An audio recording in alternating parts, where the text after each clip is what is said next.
What's going on, guys? Welcome back to the channel. Now, this video, there is a lot to unpack, a lot of discussions to be had, a lot of, honestly, criticisms. But first, now, before I get into this video, I want to preface this, whatever I do say, I do enjoy J.J. Abrams. I really do think he's a good director, and I feel like he had a good vision going into Star Wars, but obviously, now what we saw, and you can say whatever you want with the sequels if you like them or you don't, they're not conclusive, and they're kind of all over the place. You cannot argue that. There's definitely different visions that were trying to be had during the sequel trilogy. But J.J. Abrams was in an interview with Collider, and he basically was talking about, you know, what happened and how it turned out to be how it turned out to be. So I actually did not know this, but J.J. Abrams was never supposed to direct more than one film, as it says here in the Star Wars franchise. Basically, what this whole interview and this whole article really is about is that J.J. Abrams had basically had a plan, and then the plan failed, and then there was no plan. Which, I'm not a mega millionaire director, but if you're working on a movie and trilogy such as Star Wars, you'd think you would have a conclusive plan, and if you didn't, you would, you know, wait to make these movies. But I don't know. That's just me.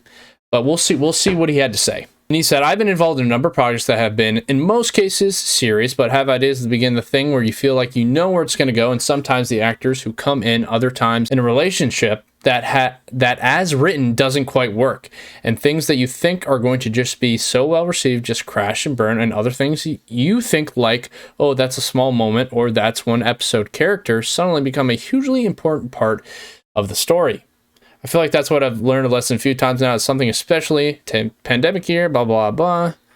Then he goes on to say there are projects that I've worked on where we had some ideas, but we hadn't worked through them enough. Sometimes we had some ideas, but then we weren't allowed to do them the way we wanted to, which I think, honestly, JJ had a vision, but I feel like a lot of executives, and this is not a Kathleen Kennedy hate train. It's not what I'm trying to do.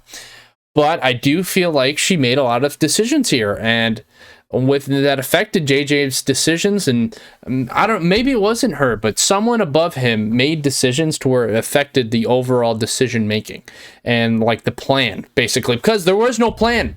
There was no fucking plan. It was J.J. Abrams had an idea, made these movies, and apparently that was the only movie he was going to make, and then the next person comes in and has a completely different vision than he does. And then it's like, well, hey, direct the next movie, man. And then he's just like, what? Well, and then there's no plan, and he has to make all this stuff up. And that's what it seems like, at least what he's saying. All sorts of situations where you plan things a certain way, and then you suddenly find yourself doing that 180 degrees different. And then sometimes it works really well. You feel like, wow, that really came together. And other times you think, oh my God, I can't believe this is where we are. And sometimes when it's not working out, it's because that's what you planned. And other times when it's working out, it's because you didn't have a plan.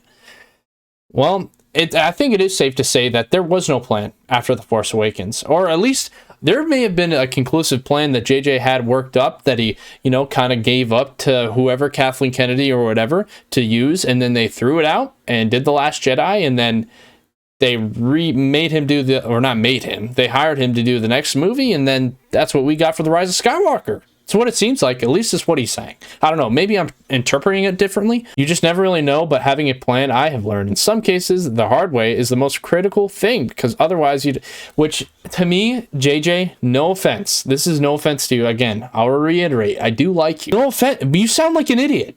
You sound like an idiot. You just really never know, but having a plan, I've learned in some cases the hard way, is the most critical thing.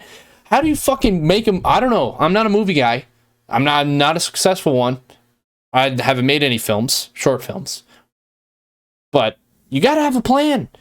Where's the fucking plan in Star Wars, man? It's fucking just bonkers to me that these people just went into this with fucking nothing. I know JJ did, but then it was thrown out the window, and then there's no fucking plan. I don't know. I'm sorry, guys. It is the most critical thing, because otherwise you do not know what you're setting up. You don't know what to emphasize. See, I don't know. Reading this now, it makes me feel like he had this plan, right? Otherwise you don't know what you're setting up. Like, I feel like no one fucking talked to each other. Like, no one said dick. No one was like, hey, JJ, you know, we have a plan to where we're going to kill Snoke, actually. We're just going to completely kill him. Do you have plans of that? Or hey, you know, Rey is actually a Rey's actually a Palpatine. You know what I mean? Like, hey, you know, because if you don't know the inevitable of the story, you're just as good as your last sequence or effect or joke or whatever, but you won't be leading something inevitable. I really don't know what, I don't know.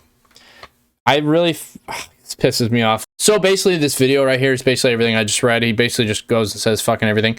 But I was going to watch this video and put this in the, whatever. I'm not going to put it in because I already read it.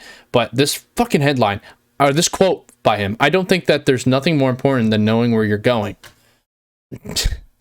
Yeah, buddy. Yeah. And I know I'm taking it all out on him. I don't mean to. It's just he's caught in the crossfire.